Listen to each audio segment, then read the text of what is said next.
O estudo dessa noite está aí em Efésios, capítulo 5, versículos de 6 a 14. Nós já temos estudado esta carta tão preciosa do Novo Testamento, que nos revela o que é a igreja, as bênçãos que temos em Cristo Jesus. Boa noite, João. De que gentios e judeus agora fazem parte da mesma igreja, da mesma família da fé, pelo sangue de Cristo, pela fé no Senhor Jesus. Paulo já orou 2 vezes aqui pela igreja, já falou da unidade da igreja, caminhando debaixo da mesma fé, debaixo do mesmo batismo, da condução do mesmo Senhor. Começou a falar sobre a santidade. Nós vimos no nosso último estudo, no capítulo 4, de 4:25 até o capítulo 5:5, nós vimos o seguinte: como trocar as vestes sujas do pecado pelas novas vestes da justiça de Cristo? Nós vimos que em Cristo nós somos um novo homem, uma nova humanidade. Aquele trapo do pecado, aquelas vestes de injustiça foram deixadas para trás. A igreja tira essas vestes e agora se veste uma nova veste, as vestes da justiça de Cristo. Então, de maneira muito prática, Paulo, no último estudo, ele fez 6 exortações em busca da santidade diária desse novo homem em Cristo. Vamos nos lembrar delas. 6 exortações de como, na prática, desenvolver este novo homem de santidade, tirar as vestes sujas do pecado e se vestir com as vestes de justiça de Cristo agora, como igreja do Senhor, lavada pelo seu sangue. Vamos lembrar das 6 exortações? Primeira, não conta mentira, fala a verdade. Segunda, não deixe a ira santa se transformar em ressentimento contra o próximo. Em terceiro, não explore o seu próximo, mas trabalhe e contribua. Em quarto, não use a boca para amaldiçoar, mas para abençoar a vida das pessoas. Em quinto lugar, não sejam maldosos, mas bondosos e amorosos. Ele vai tocar a falar nesse assunto hoje. E em sexto lugar, abandone a imoralidade sexual. Paulo agora, irmãos, nesse texto que veremos hoje, ele vai continuar a exortar a igreja a manifestar um estilo de vida diferente daqueles que vivem ao seu redor e são ignorantes da vida com Deus em Cristo Jesus. É isso que vamos ver. Vamos ler o texto? Está aí, Efésios, capítulo 5, de 6 a 14. Diz assim a palavra de Deus: ninguém vos engane com palavras vãs, porque por essas coisas vem a ira de Deus sobre os filhos da desobediência. Portanto, não sejais participantes com eles, pois outrora ereis trevas, porém agora sois luz no Senhor. Andai como filhos da luz, porque o fruto da luz consiste em toda bondade, justiça e verdade, provando sempre o que é agradável ao Senhor. E não sejais cúmplices nas obras infrutíferas das trevas, antes, porém, reprovai-as, porque o que eles fazem em oculto, o só referir é vergonha. Mas todas as coisas, quando reprovadas pela luz, se tornam manifestas, porque tudo que se manifesta é luz. Pelo que diz: desperta, ó tu que dormes, levanta-te de entre os mortos, e Cristo te iluminará. Até aqui a palavra para meditarmos e estudarmos nessa noite. Vamos orar mais uma vez? Amado Deus, obrigado, Senhor, pela tua palavra que foi lida, está aberta diante de nós. Ó Deus, é a palavra do Senhor para a edificação da tua igreja. Obrigado por cada vida que o Senhor trouxe aqui nessa noite. Que o Senhor abençoe o teu povo, Deus. Que o teu Espírito possa aquietá-los em tua presença. Possa iluminar a mente, o coração deles, para que eles discernam, para que eles examinem, para que eles ouçam essa palavra com os ouvidos espirituais. E saiam daqui mais comprometidos contigo, mais, ó Deus, aptos a glorificar o teu nome, em vidas transformadas por esta palavra, aplicada com poder pelo teu Espírito ao coração de cada um deles. Ó Deus, faz isso para a glória do teu nome. O Senhor nos reuniu aqui nesta noite com esse propósito, de ser adorado e de nos santificar pela tua palavra. É isso que pedimos ao Senhor e esperamos, em nome de Jesus. Amém. Meus irmãos, então, em primeiro lugar, o que Paulo fala aqui nesse texto? De que a igreja precisa ficar firme na doutrina cristã. Quem diz que doutrina não é importante? Claro que é. Um comportamento santo depende da doutrina que dá base a essa mudança de vida. Então, primeiro, a igreja precisa ficar firme na doutrina cristã, não se deixando levar por falsos ensinos vindos de falsos mestres, porque diz Paulo que a ira de Deus virá sobre eles no dia do juízo e sobre seus seguidores, a esses que dão aso, que dão ouvidos às mentiras. Ele fala isso em primeiro lugar. Depois, fazendo um contraste entre luz de um lado e trevas do outro, Paulo vai dizer que, como filhos da luz, da obediência a Deus e a sua palavra, salvos por Cristo, da ignorância espiritual e da condenação eterna, a igreja deveria viver como filhos da luz, produzindo frutos, o fruto da bondade, da justiça e da verdade em suas vidas, estando apta a julgar todas as coisas ao seu redor, a discernir sempre as suas obras, para ver se isso agrada ou não a Deus. Ele disse isso em segundo lugar. E por fim, a igreja não deveria participar das obras das trevas na vida dos incrédulos ao seu redor. Antes, deveria denunciá-las, para que essas pessoas se envergonhem, para que se envergonhem do que praticam, na esperança de que sejam alcançadas pela graça de Deus e nasçam para uma nova vida em Cristo, deixando as trevas e partindo para a luz. Daí o título desse estudo aqui, o imperativo. O que Paulo está dizendo para mim e para você? Viva como filho da luz. Você nasceu de novo no Espírito? Ok. Você pertence a Cristo? Então, viva como filho da luz. Primeiro, Paulo alerta a igreja a tomar cuidado com os falsos ensinos e seus proclamadores, não devendo a igreja se associar com eles e com suas mentiras. Do contrário, ela sofrerá a ira de Deus. É o que a gente vê nesses dois primeiros versículos, no 6 e no 7. Olha o texto comigo de novo.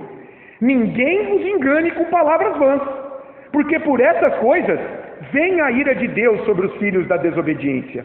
Portanto, não sejais participantes com eles. Veja, ninguém vos engane. É uma ordem, um imperativo. Não acredite em mentiras sobre a verdadeira vida com Deus. Não acredite em palavras vãs. Palavras vãs, meus irmãos, palavras tolas. Conversa tola, conversa de boteco, vazia de algum benefício. E por que Paulo está exortando a igreja nesse sentido? Cuidado com o que vocês ouvem, de quem vocês ouvem. É que nos dias de Paulo, por exemplo, havia um falso ensino, o gnóstico, o gnosticismo, sobre os pecados do corpo separados dos pecados da alma e do espírito. Eles diziam assim, olhando para a filosofia grega e o seu dualismo. O que você faz no corpo, então, por exemplo, a imoralidade sexual dos membros do corpo não atinge a alma, não atinge o teu espírito. Os pecados do corpo é uma coisa, os pecados da alma é outra coisa. A doutrina espírita atualiza esse ensino dualístico, que diz que só o espírito é bom, que a matéria é má. A doutrina espírita atualiza isso quando valoriza a reencarnação do espírito, a evolução espiritual em detrimento do corpo. Veja, é uma atualização desse ensino gnóstico lá do primeiro século, desse dualismo filosófico. Irmãos, a Bíblia diz que o corpo físico é fundamental para Deus. Sabe por quê? Jesus não foi um espectro quando ressuscitou. Jesus ressuscitou em seu corpo. E o corpo físico de Jesus foi para o céu, está ao lado do Pai. E ele promete que em seu retorno o corpo humano será ressuscitado, ou para a glória ou para a condenação. Então, segundo a Bíblia, o que fazemos com o nosso corpo, na verdade, é reflexo de como anda o nosso coração. Domingo nós estudamos sobre o que é o coração humano. A boca fala do que está cheio o coração. Lucas 6,45. E Paulo, lá em Romanos 6,13, vai dizer o seguinte para a igreja: não oferecei os membros do teu corpo ao pecado, à prostituição, mas a Deus na prática da justiça. Então, é claro que o corpo físico é importante. É claro que o que você faz no uso do teu corpo diz muito de como está o teu coração, de como está a tua nova natureza, ressuscitada, desperta em Cristo Jesus. A boca fala do que está cheio o coração. Quer dizer, o coração reflete o que você pensa, o que você sente, o que você faz. O coração humano não é um órgão cardíaco. É essa natureza que ou atenta contra Deus ou está em sujeição e obediência a Deus. É isso que nós vimos sobre o coração humano. Lá em Provérbios 4, 23, lembra? De tudo que se deve guardar, guarda o coração, porque dele procedem as fontes da vida. A vida do homem vem do coração. Tudo que pensamos, sentimos e fazemos manifesta a nossa condição espiritual diante de Deus. O coração, para o hebreu na Escritura. Isso é profundo demais. Paulo está dizendo aqui que a ira de Deus virá sobre aqueles que ouvem, acolhem e disseminam as mentiras. A ira de Deus, irmãos, não é uma ira maldosa, vingativa como a nossa, parcial. Não, a ira de Deus é santa. A ira de Deus é o castigo de Deus sobre uma vida de pecado longamente construída contra Ele, contra a sua santidade. Ela se manifesta hoje aqui em pequeno grau, por exemplo, quando Deus entrega o pecador ao seu estilo de vida pecaminoso e ele se corrompe cada dia mais. Ela está se manifestando, juízos temporários de Deus sobre a vida do pecador, mas ela vai atingir um grau pleno no retorno do Senhor, na consumação do século. Aí Deus derramará do cálice da sua ira sobre todos aqueles que ao longo da sua vida construíram um edifício pecaminoso contra a santidade de Deus, pecando, sem arrependimento, sem estarem justificados de seus pecados pelo sangue de Cristo. Então Paulo está preocupado com a doutrina dos falsos mestres, que estava lá na igreja falando do gnosticismo. Pode pecar contra o corpo, não tem nada a ver na tua vida espiritual com Deus. Paulo está dizendo, isso é mentira. São palavras vazias, são falsas doutrinas.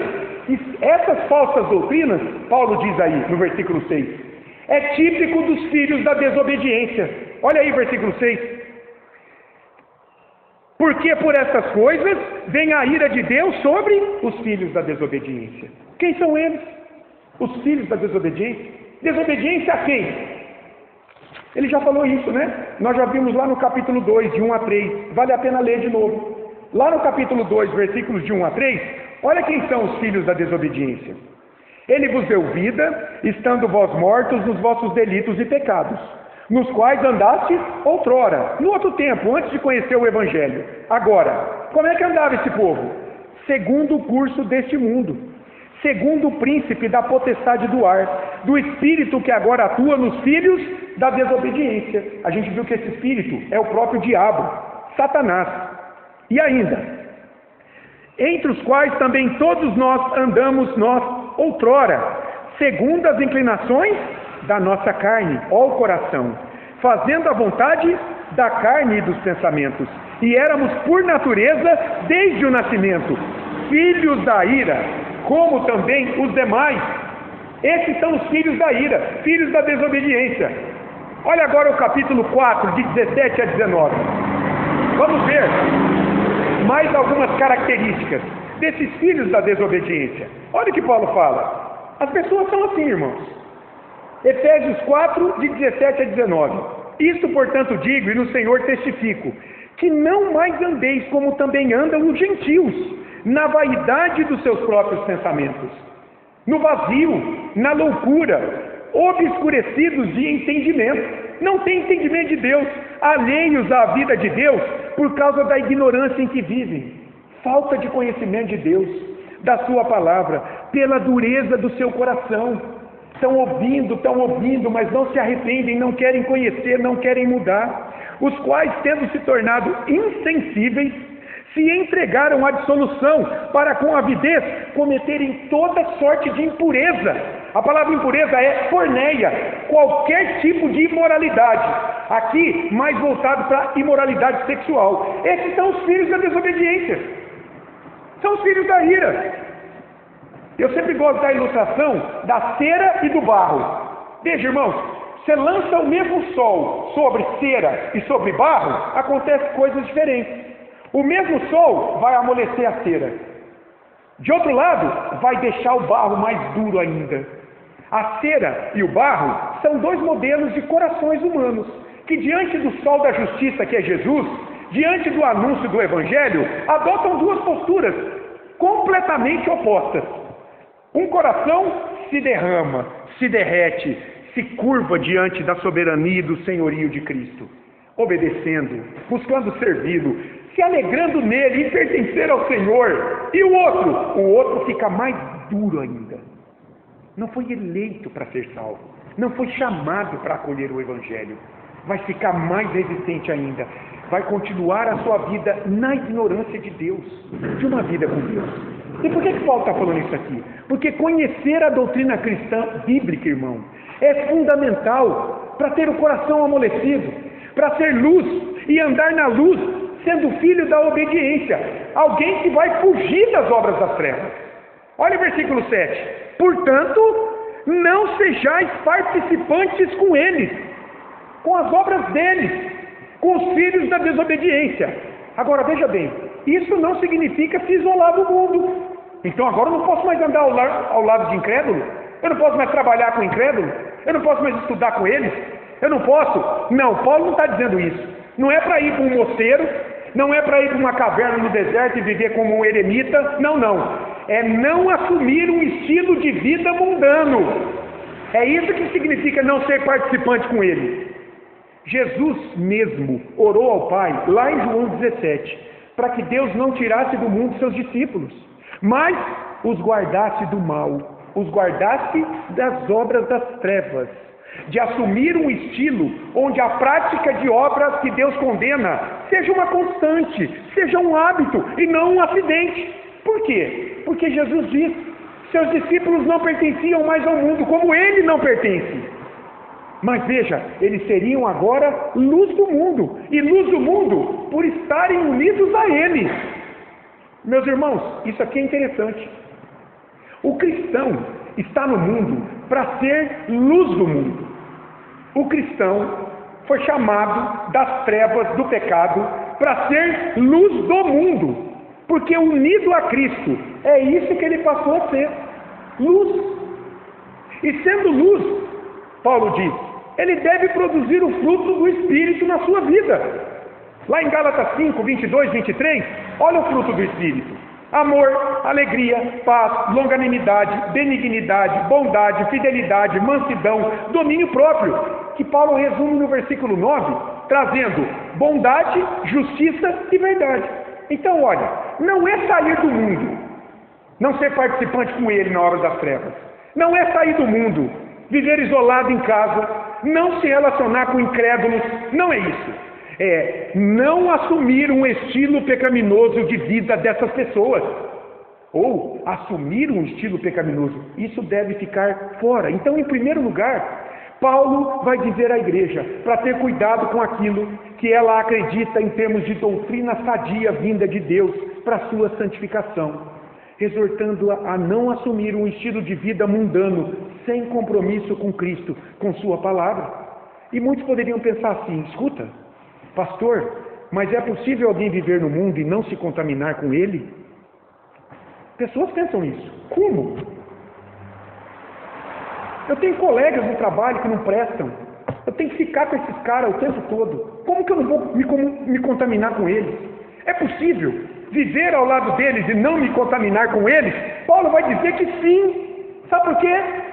Porque é em razão do cristão viver unido a Cristo e na unção do Espírito Santo. Agora, ele tem condições de lutar contra os seus pecados, de ter um filtro espiritual em seu ouvido, e não se deixar levar, e não assumir costumes e práticas e crenças que ele sabe pelo Espírito que está nele, que Deus condena. Agora ele pode produzir o fruto do Espírito para o agrado de Deus. É o que Paulo fala nos versículos 8 e 9. Olha a razão de você poder sim não se contaminar com o mundo agora. 8 e 9. Pois outrora, no passado, antes de conhecer o Evangelho, vocês eram trevas, porém agora sois luz do Senhor. Andai como filhos da luz, porque o fruto da luz consiste em toda bondade e justiça e verdade. Meus caros, essa carta aqui, o tempo todo, está fazendo um contraste entre uma antiga vida, um velho homem que usava trapos de injustiça do pecado, e uma nova vida, um novo homem com uma nova roupa, as vestes da justiça de Cristo. Paulo diz aí, no versículo 7, portanto, não, ou melhor, no 8, pois no passado, olha o verbo, ereis, está no passado, Éreis o quê? Trevas. Trevas aqui vocês eram escuridão. Vocês viviam na ausência de luz. Significa, na ausência do conhecimento de Deus em Cristo. Vocês eram conduzidos pelo curso deste mundo. Vocês caminhavam segundo o Espírito que atua hoje nos filhos da desobediência. Vocês viviam para satisfazer os desejos caídos dos seus corações e mentes. Vocês viviam sem Cristo, separados do povo de Deus, sua igreja, de suas promessas de libertação das trevas em Cristo. Vocês viviam sem esperança, sem Deus no mundo. Efésios 2:12. Tudo isso significa alguém que está em trevas nesse mundo.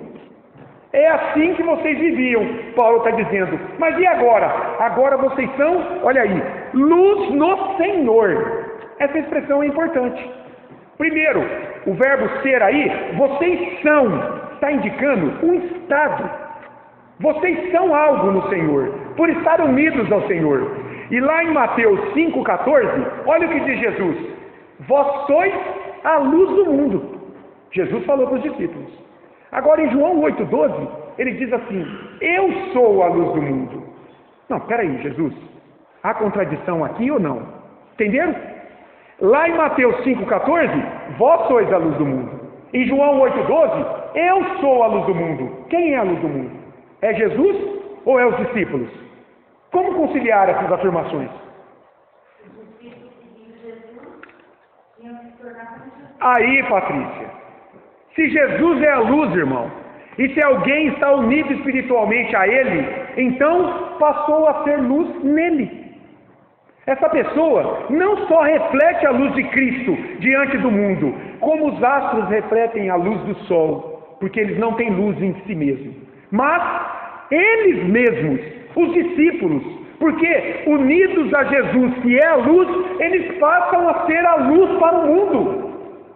Que grande testemunho, responsabilidade e bênção. Você já parou para pensar? Se a gente pudesse olhar assim, do alto, sei lá, numa imagem computadorizada, você veria trevas para todo lado, e de vez em quando, um facho de luz caminhando no mundo. São os discípulos de Jesus, que por estarem unidos a Ele, agora passaram a ser luz para o mundo. Meus irmãos, é por isso que a presença do cristão em um ambiente incomoda as trevas ao seu redor, porque é isso que a luz faz. O que acontece com as trevas quando se acende a luz? Elas vão embora, elas não podem resistir à luz. A luz ilumina, ela afasta as trevas. Onde chega a luz, as trevas, vão embora. O cristão santifica o ambiente onde ele está, com a luz de Cristo presente nele.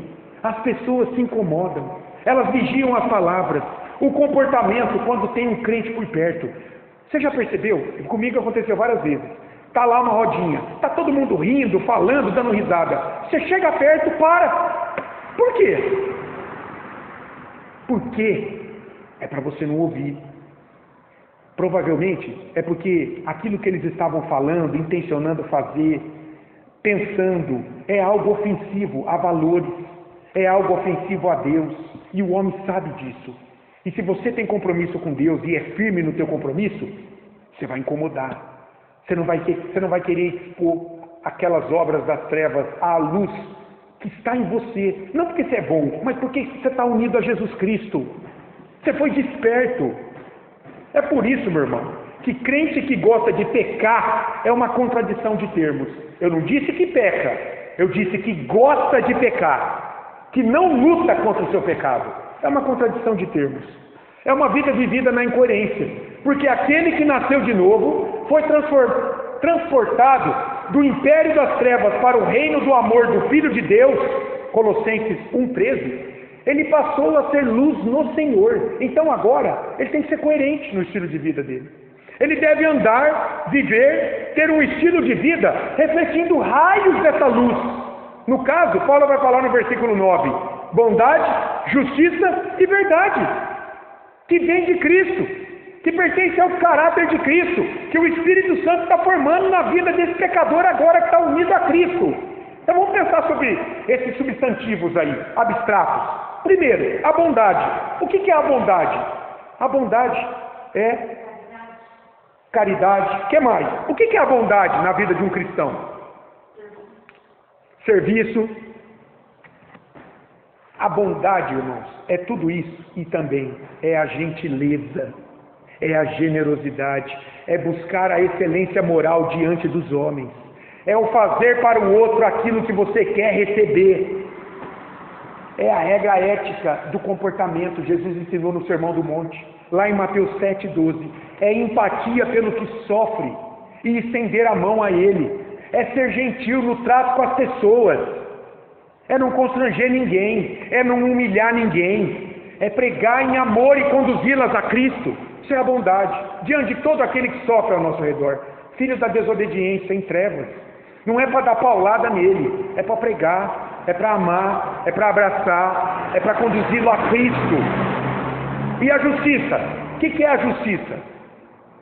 A justiça é agir de modo certo com o outro, segundo um padrão da lei de Deus, buscando obedecer aos mandamentos da lei, buscando viver os padrões morais da palavra de Deus no dia a dia.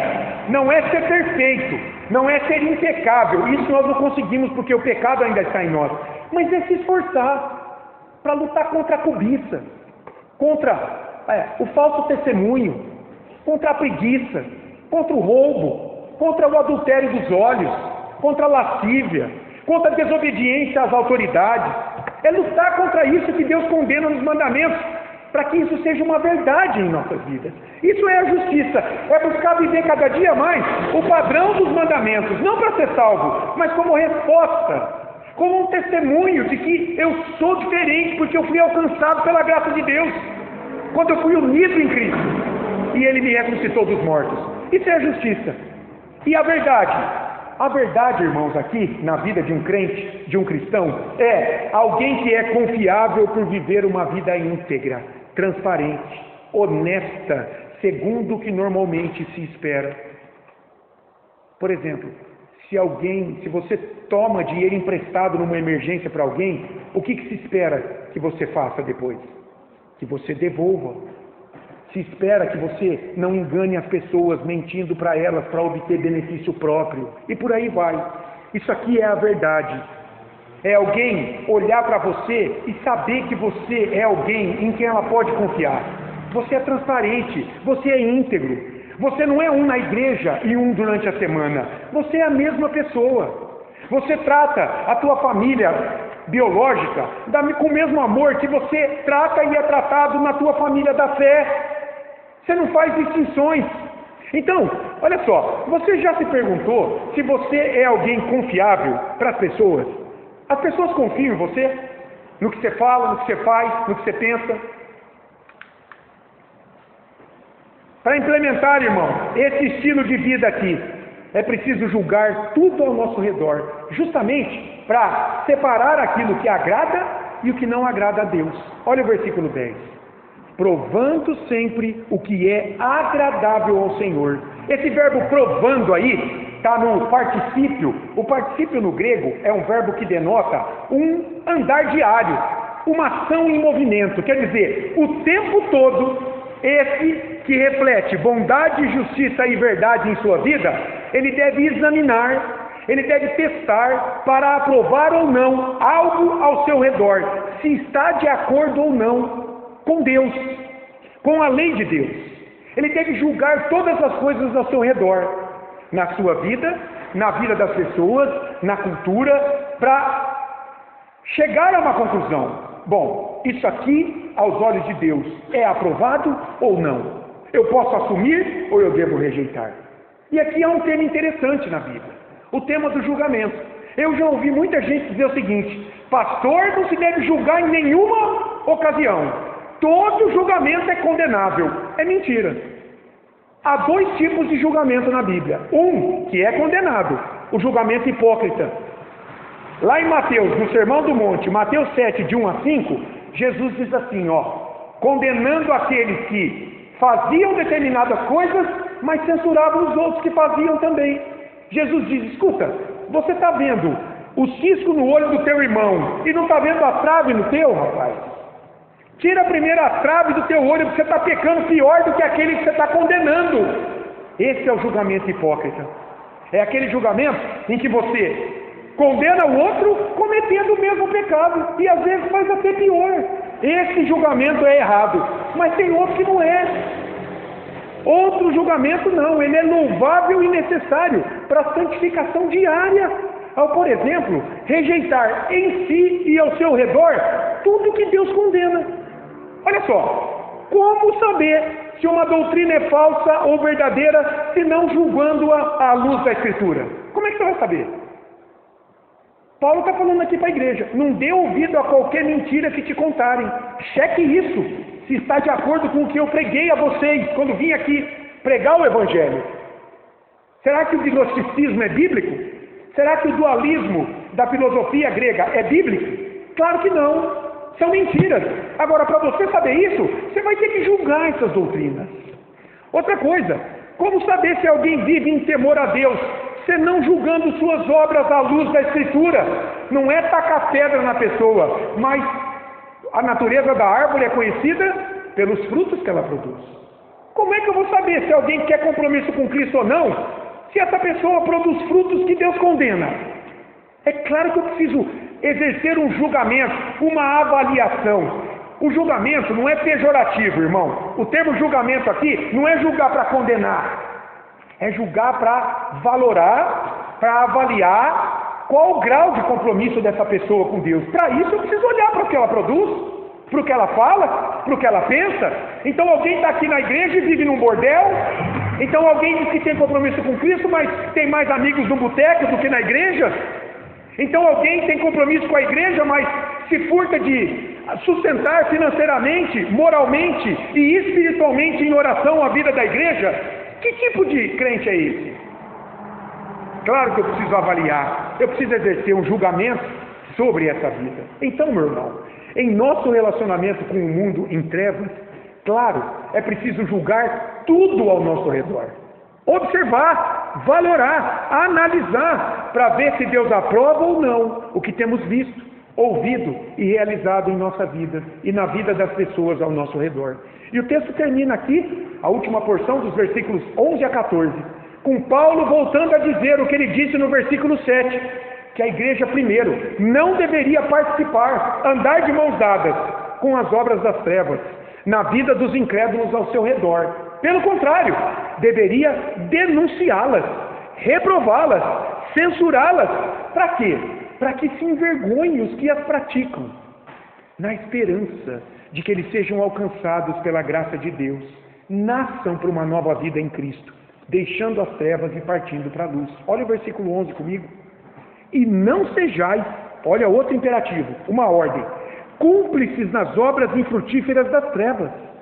Não sejam cúmplices nas obras infrutíferas das trevas. É uma ordem do apóstolo. Não sejais cúmplices nas obras infrutíferas das trevas. O que é cúmplice? O que é ser cúmplice? Você sabe? Ajudante. É participar junto. É andar junto. É cometer o mesmo crime em parceria. E não é para ser cúmplice no quê? Nas obras infrutíferas das trevas. Obra infrutífera é obra inútil, vazia, que não traz nenhum benefício moral, espiritual, social para quem as pratica. Por quê? Porque são obras das trevas. São obras de um reino maligno, praticado por um povo maligno, produzido por pessoas que vivem na escuridão. Lembra? Trevas, escuridão, ausência de luz, ausência do conhecimento de Deus e da sua palavra. Paulo nos falou de algumas, dessas obras infrutíferas das trevas, no estudo anterior, no capítulo 4, a partir do versículo 25. Olha algumas delas: mentira, ira, furto, preguiça em trabalhar, palavras podres, sujas, amargura, cólera, gritaria, maldade, falta de perdão, imoralidade sexual, piadas sujas e indecentes, atração pelas falsas doutrinas de seus mestres. Obras infrutíferas das trevas. A igreja não pode ser parceira delas, não pode andar de mãos dadas com elas. Por quê? Porque elas desagradam a Deus. Agora veja bem, sabe qual é o problema? Muitas dessas obras são vistas em nossas vidas ainda. E como viver com isso? A verdade é essa. Muitas dessas obras, ainda pelo pecado presente em nós praticamos. Eu não devo ser perfeito? Eu não devo ser impecável agora? E não praticar nenhuma delas em nenhuma ocasião? Não, irmão. Tem uma doutrina que muitas igrejas defendem, que é a doutrina do perfeccionismo. O que é alguém perfeccionista? É até um traço de caráter. Tem pessoas que são metódicas, são perfeccionistas. Tem que sair tudo perfeitinho, nos mínimos detalhes. Absolutamente. Senão elas não estão satisfeitas. Elas não estão contentes. Elas se amarguram. Veja, o perfeccionismo do ponto de vista espiritual é alguém acreditar que ele vai ser perfeito até o dia da sua morte. Ah não, Cristo pelo seu Espírito, ele vai me fazer alguém plenamente perfeito. Alguém que eu vou chegar à beira da morte e eu vou olhar para trás e eu vou louvar a Deus, porque agora eu cumpro por mim todos os mandamentos da lei. Eu sou perfeito. Não, isso não é bíblico. A presença do pecado em nós vai nos levar a pecar até o final dos nossos dias. Mas então, o que Paulo está dizendo? Qual o sentido aqui? Não andar de mãos dadas com essas obras infrutíferas das trevas. Novamente, irmãos, não é ser perfeito, mas é estar desperto para as trevas, para um mundo caído ao nosso redor e no nosso coração. E agora, pelo Espírito Santo, ser capaz de olhar e dizer, não quero. E Deus vai te dar força para você lutar, para implementar um estilo de vida, cada dia mais de obediência e serviço a Deus. Então, não é não pecar, é ter prazer em uma vida de pecado. Isso é andar, ser cúmplice das obras infrutíferas das trevas. É aquele que tem prazer em viver uma vida no pecado. Não é aquele que peca. Senão, irmãos, não haveria salvação para nós. Senão nós estaríamos condenados, porque nós ainda pecamos. Mas o que Deus fez com o nosso pecado ainda hoje? Ele cravou na cruz de Jesus para a nossa libertação. Então isso é para trazer tranquilidade para a nossa vida. Então você não vai sair daqui de repente cometer um pecado e falou, Senhor, estou condenado, é uma obra infrutífera da treva. Louvado a Deus, você sabe. Você não é dominado mais por ela. O Espírito Santo abriu os seus olhos para você entender e olhar que isso desagrada a Deus. E você vai lutar contra isso. Enquanto o incrédulo, aquele que não tem compromisso com Cristo, não está unido espiritualmente a Cristo, ele tem prazer na lama do pecado. A gente está vendo isso aqui nessa carta. É isso que Paulo está dizendo. Essas obras das trevas, meus irmãos, elas devem ser trazidas à luz, devem ser reveladas. Como? Por meio do testemunho do cristão. O seu próprio comportamento diante delas vai chocar o incrédulo. Ou então, denunciando-as diretamente. É por isso que Paulo fala, na segunda parte do 11, antes, pelo contrário, não sejam cúmplices não, mas reprovai-as. Ou seja, condene essas obras, refutem essas obras com argumentos para convencer e levar à mudança. Isso é interessante. Em outra tradução está assim, traga essas obras à luz. Confronte as obras das trevas com a luz, que é você, porque você está unido a Cristo. Compare essas obras das trevas com o que Deus espera em cada situação posta. Então, alguns exemplos. Em vez de mentira, venha com a verdade. Em vez da desonestidade, venha com honestidade. Em vez de preguiça, venha com o trabalho. Em vez de palavrão, venha com a boca santa. Em vez de ira, amargura, ressentimento, venha com perdão, com restauração. Em vez de inveja, cobiça, venha com contentamento. Em vez de gritaria e destempero, venha com domínio próprio, com mansidão. Está vendo? Trazer as trevas à luz, a um comportamento totalmente diferente. Paulo está falando isso aqui. Então, a igreja, de forma macro, de forma ampla, e cada cristão em particular, é um modelo de santidade do reino de Deus, diante de um mundo em trevas. Deus trouxe essa igreja aqui para Nova Granada, para ser um modelo de santidade, não de perfeição em nós.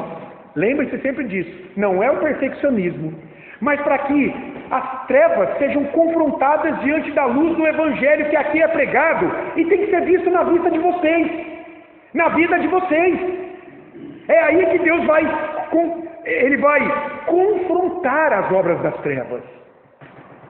Meus irmãos, Cristo está entronizado ao lado do Pai. Ele está reinando sobre o cosmos por meio da sua igreja. Paulo está dizendo isso nessa carta. Uma igreja que está despertada, caminha na unção do seu espírito. Para quê? Para vencer os inimigos, para colocar todos os inimigos debaixo dos seus pés. E como fazer isso? Se não enfrentando, expondo as obras das trevas à luz da palavra de Deus. Você não foi chamado para se acomodar com o pecado ao seu redor, mas para reprová-lo.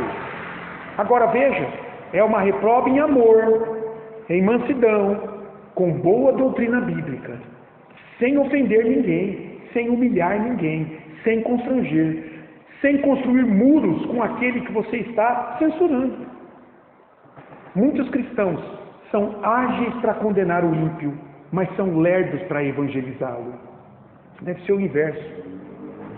Muitos crentes são rápidos para paulada no ímpio, mas são lerdos, vagarosos para evangelizá-los. Tem que ser o contrário.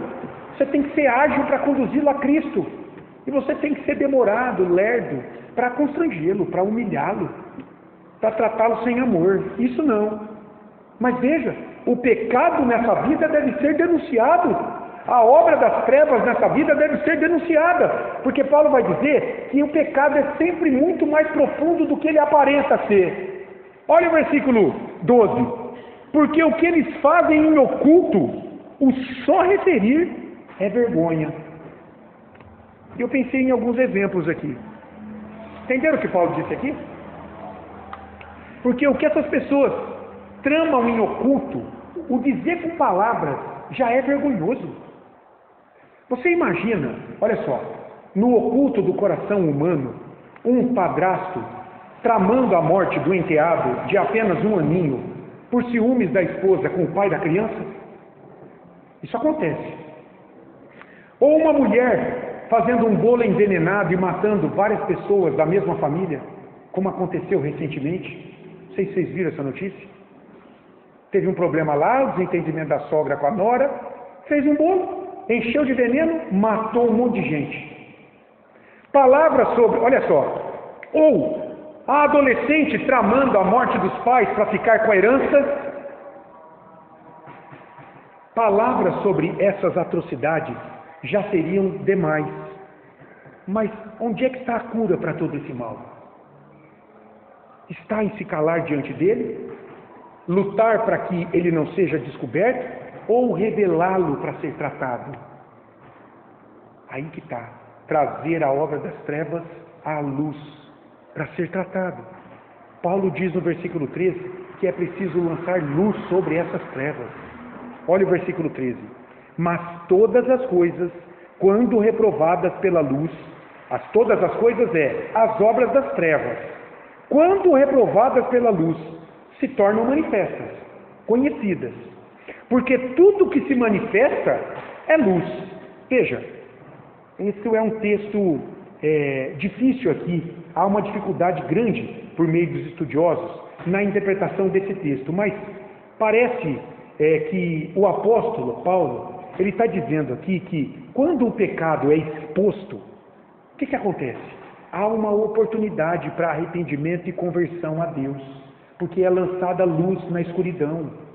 É lançada luz nas trevas. É por isso que ele diz aí, mas todas essas obras das trevas, quando reprovadas pela luz, significa, quando reprovadas pela justiça, pela bondade, pela verdade do conhecimento de Deus, pelo padrão absoluto dos mandamentos da lei de Deus, isso se torna manifesto. Isso aparece. Não tem como se esconder. Por que o ladrão prefere furtar de madrugada, na penumbra, na escuridão, e não na luz do meio-dia? Para que as obras infrutíferas das trevas que ele está praticando não venham para a luz e seja descoberta, para que ele não seja incomodado na sua atividade pecaminosa. Olha que interessante. Por que Jesus foi tão censurado em seus dias pela liderança religiosa judaica? Vocês já pararam para pensar? Por quê? O que ele denunciava na vida da liderança hipócrita? Ele denunciava o que na vida daquelas pessoas? As obras más dos fariseus, toda a sua oposição a ele, toda a sua justiça própria, todo o seu legalismo em querer agradar a Deus com as suas próprias obras, rejeitando a obra dele, a obra do Messias. Eram obras infrutíferas em trevas, e diante de Cristo, essas obras eram expostas pela luz que é ele. Eu sou a luz do mundo. Vocês imaginam o que era pecar diante de Jesus? O que era pecar diante de Jesus? A luz do mundo, o Filho de Deus encarnado. Era receber uma censura. Mas veja, de outro lado, havia uma oportunidade do quê? De se arrepender e de crer nele. O que fez o ladrão da cruz? Um foi sábio, o outro, um idiota, um tolo. Ficou firme na sua rejeição, é o barro que endureceu diante da luz. E o outro é a cera que amoleceu. Senhor, lembra-te de mim quando vieres no teu reino. E Jesus virou para ele: ainda hoje estarás comigo no paraíso. Um teve as suas obras más expostas e se fechou. O outro teve as suas obras más expostas, estava pregado como um malfeitor na cruz. Estava ali porque fez coisa errada, mas diante da luz deixou o coração amolecido e foi salvo. Meu caro, não há cura se a ferida não for exposta para ser tratada. Uma vez revelado o pecado, lançado a luz de Cristo sobre ele, por meio da vida do cristão, do seu testemunho, então Deus pode operar pelo Espírito e levar à conversão esse pecador. De modo de morto espiritual, essa vida passará a ser iluminada pela cruz de Cristo. Olha o versículo 14. Desperta, ó tu que dormes, levanta-te de entre os mortos, e Cristo te iluminará. Não se sabe de onde vem essa citação aqui. Muitos dizem, talvez é um hino de Páscoa, que era cantado na Páscoa, ou então era um hino entoado quando alguém era batizado. Porque é isso, né? O batismo como sacramento é um selo, uma figura que aponta para algo espiritual que Deus fez quando alguém nasceu de novo. Creu em Cristo, estava morto, nasceu de novo para uma nova vida. Então aí, ó, desperta, ó tu que dorme. O dorme aqui não é estar tirando uma soneca, é que está morto espiritualmente. Acorda, se levanta, levanta-te de entre os mortos. E o verbo levanta-te aqui é ressuscita. E você só pode ressuscitar quem está morto. Quem está vivo não precisa de ressurreição, está vivo. Mas a palavra de Deus diz: ressuscita você que está morto espiritual, e Cristo te iluminará. Meus irmãos, o fato é que a igreja vive em meio a um mundo morto em seus delitos e pecados, que precisa ser ressuscitado, ter vida pela luz do Evangelho, e para tanto é preciso expor as obras más.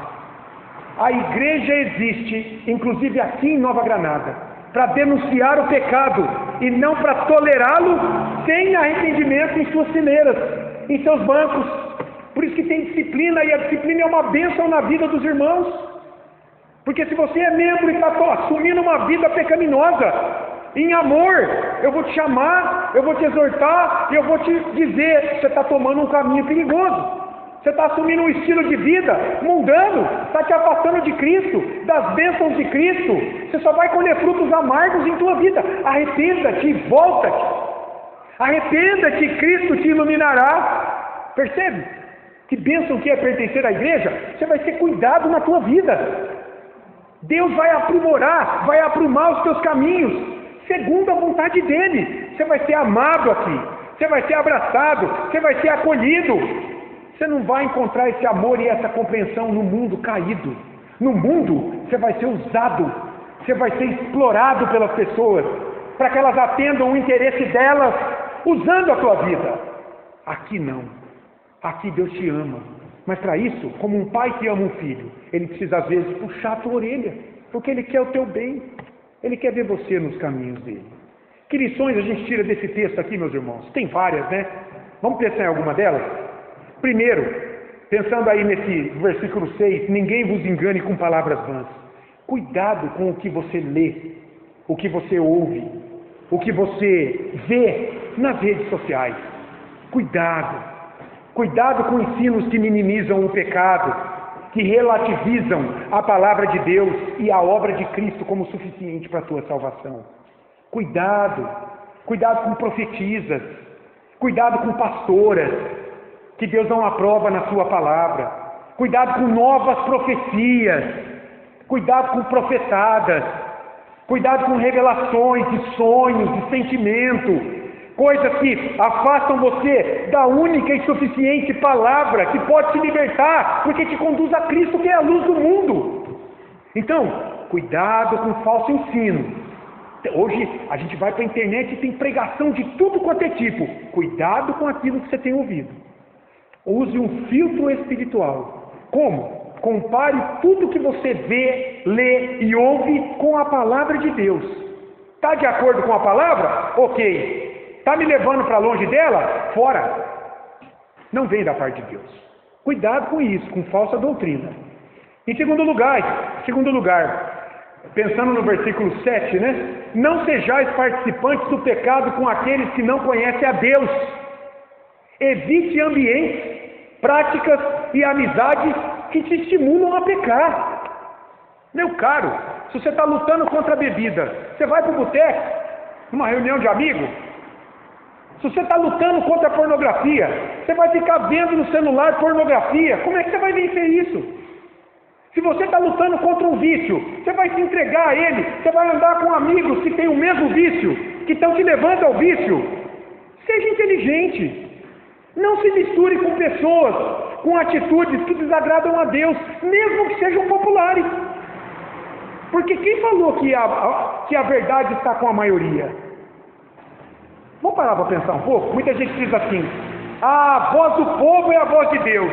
Quer dizer, a voz da maioria é a voz de Deus. Será? Eu pergunto para você: a maioria entrou na arca com Noé ou ficou de fora e foi levado pelo dilúvio? Quantas pessoas entraram na arca? 8. A maioria ficou de fora. A maioria, Moisés demorou para descer do monte. A maioria pegou Arão pela goela e falou o que para ele? Faz um bezerro para que a gente o adore. Foi a maioria que produziu o bezerro de ouro. A maioria pediu para que Jesus fosse solto ou condenado. A maioria pediu para soltar Barrabás e condenar Jesus. Então cuidado com essa história, viu? A verdade está com a maioria. Nem sempre. Cuidado com isso. Então, você tem mais amigos no mundo ou na igreja? Essa é uma boa pergunta. Escolha andar com os que amam a luz, com os que são luz por estar unidos a Jesus. Eles vão ser luz na tua vida, e não aqueles que andam em trevas. Eles vão te levar para as trevas junto com eles. Em terceiro lugar, pensando no versículo 8, no passado vocês eram trevas, mas agora vocês são luz no Senhor. Então, se você é cristão, meu caro, a tua identidade mudou. Você tem que viver como filho da luz. Então não apenas evite o mal, mas seja bondoso. Haja corretamente com as pessoas e defenda a verdade. A verdade que é Cristo. A verdade que é a palavra de Deus revelada para a tua salvação. Não tenha vergonha de ser crente. Não tenha vergonha de as pessoas dizerem: ah não, fulano no domingo vai para a igreja. Graças a Deus! É o melhor lugar para você estar. É aqui que você vai encontrar amor, edificação, a verdade. Luz para os dias de trevas. Porque hoje está boa a tua vida, mas você sabe logo o que vai acontecer amanhã? Aqui é a casa de força. Spurgeon, um grande pregador batista do século XIX, lá em Londres, no tabernáculo metropolitano, era a igreja dele em Londres, ele dizia: tudo pode parar aqui, menos a reunião de oração. Porque a reunião de oração ele chamava de casa de força. É aqui que você vai ganhar força para enfrentar os demônios lá fora, o pecado que está em você. Então, seja sábio. Antes você era treva, agora você é luz do Senhor. Ande como filho da luz. Busque a luz na tua vida.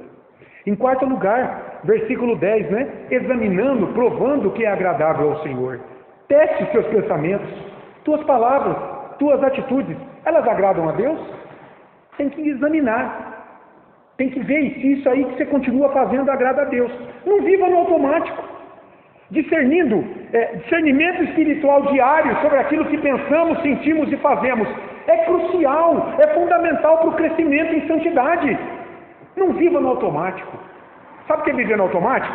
É você, por exemplo, depois que você aprende a dirigir, você fica pensando em mudar a marcha ou não?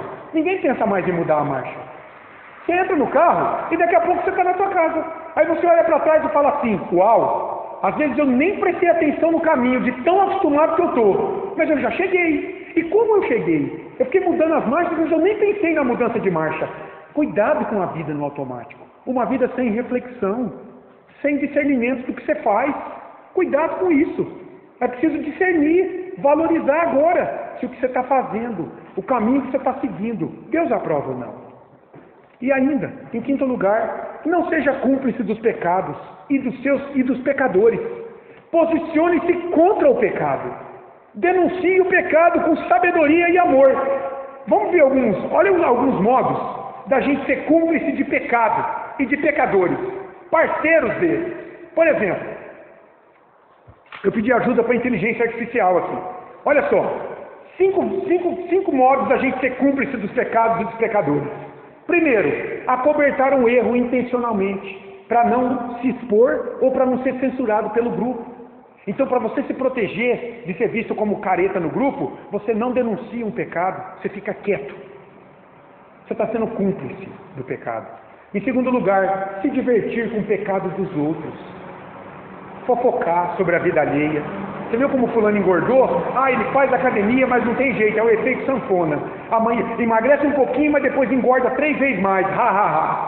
Ou então se alegrar com a desgraça dos outros, vendo pegadinha. Pessoas se dando mal, escorregando na vida, o tempo todo se machucando. E a gente dá risada. Algo que deu errado na vida de outra pessoa, bem feito. Isso é ser cúmplice do pecado de outro. Ou então, ajudar alguém a enganar outras pessoas com álibi falso ou mentira para proteger o outro. Em quarto lugar, silenciar, se calar diante do mal por medo ou por conveniência. Então você vê um irmão cair em pecado, mas eu não quero me envolver.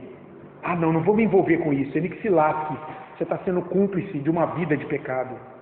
Em quinto lugar, apoiar decisões erradas para agradar pessoas. Não importa se é amigo, familiares. Você não quer ser o chato na família, então você não fala mais nada sobre isso.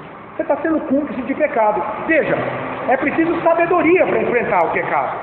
É preciso discernimento espiritual. É preciso oração pedindo uma oportunidade. Não é de qualquer jeito também. Não é chutando todas as pessoas. Lembra da bondade? A bondade é entender o contexto e ter sensibilidade para ser gentil, para ser delicado ao denunciar o pecado de alguém. Mas outra coisa é você ser conivente com ele. Isso não. Aí você está sendo cúmplice do pecado. Chama essa pessoa, prega para ela, mostra a verdade, mostra o que ela está fazendo e quem sabe Deus não vai levá-la ao arrependimento. É isso. A igreja não pode se calar.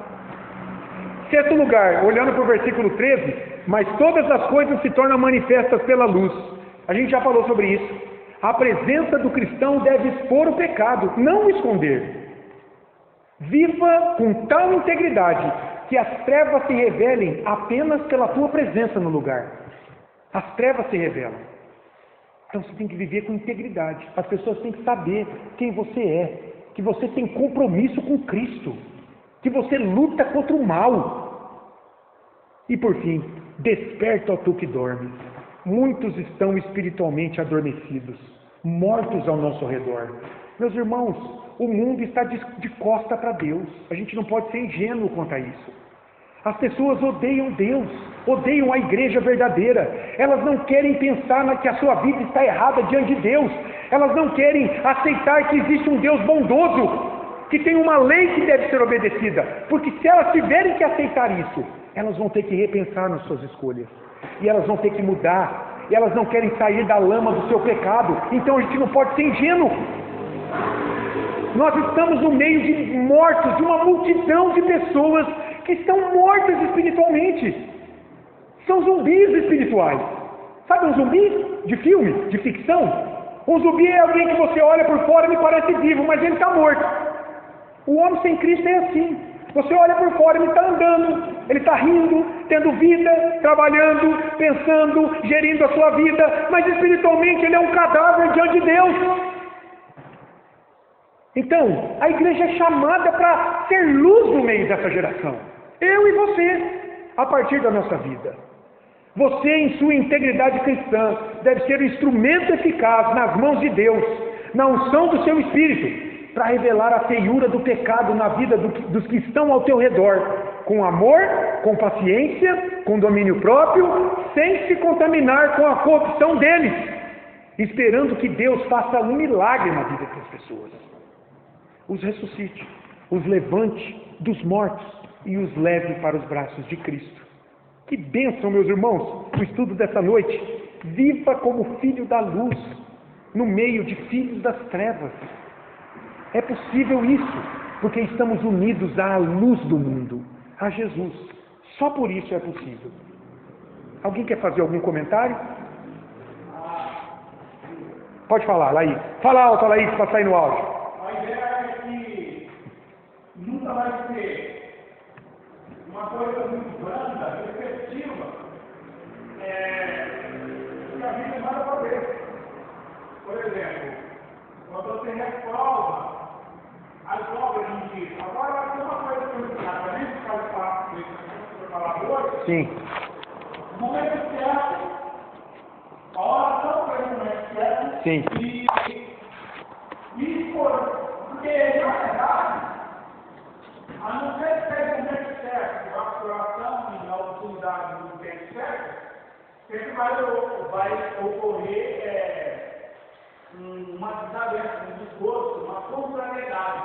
Porque nunca se combate um erro, uma coisa que está tão ligada ao indivíduo, quando você expõe ali, você realmente não inimigo.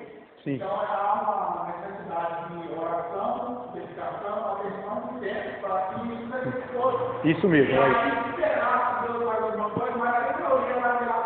Isso, exato. Esperar, como aconteceu comigo e com você, não é? Nós éramos rebeldes diante de Deus. Em algum momento nós ouvimos a pregação e o Espírito Santo nos tomou. É isso. Fomos confrontados em nossas obras. Eu fui de muitas maneiras, irmãos.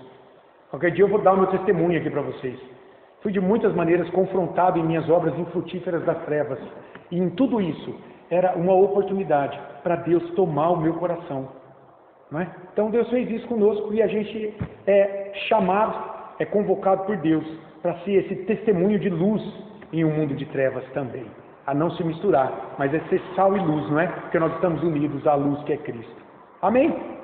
Vamos orar para encerrar? Teremos depois uma comunhão ali, tem um bolinho amassado, eu trouxe um bolinho na bolsa, amassou uma parte, mas acredito que dá para comer, não é? O importante não é a forma, é o conteúdo. Então vamos tentar comê-lo ali. Você que está participando também desses estudos aí online, vem aqui presencialmente conosco, todas as terças às 8 da noite a igreja está aqui reunida, que Deus possa abençoar a tua vida por meio desse estudo. Vamos orar? Pai, obrigado Deus por esse tempo que o Senhor nos deu aqui nessa noite. Que o Teu Espírito possa nos convencer cada dia mais do pecado e da justiça que o Senhor nos deu por graça em Cristo Jesus, para que lutássemos contra Ele, contra todo o mal que ainda habita em nós. Obrigado, Senhor, pelo Teu Espírito Santo. Ajuda-nos, dá-nos graça, o privilégio de sermos usados pelo Senhor na vida daqueles que estão ao nosso redor e que precisam, Senhor, serem levados ao arrependimento de vida e à fé em Cristo Jesus. Faz isso, Deus, usando-nos por graça como instrumentos do Teu reino, para a glória do Teu nome e para a edificação da Tua igreja. Abençoa os meus irmãos aqui presentes nesta noite, que eles saiam com esta palavra, que eles guardam e reflitam durante essa semana, nessa palavra que vimos aqui nesta noite, e que não são do Teu Espírito, Senhor. O Senhor os dê força para lutar contra o pecado que tenazmente os assedia a cada tempo, e que eles sejam usados pelo Senhor, também como esse testemunho de luz, a luz de Cristo que habita na vida de cada um deles. Louvado seja o Teu nome, ó Deus. Continua a guardar-nos no restante desta noite. Abençoa o alimento que comeremos logo mais e leva-nos em paz para as nossas casas. Assim te pedimos em nome de Jesus. Amém. Amém.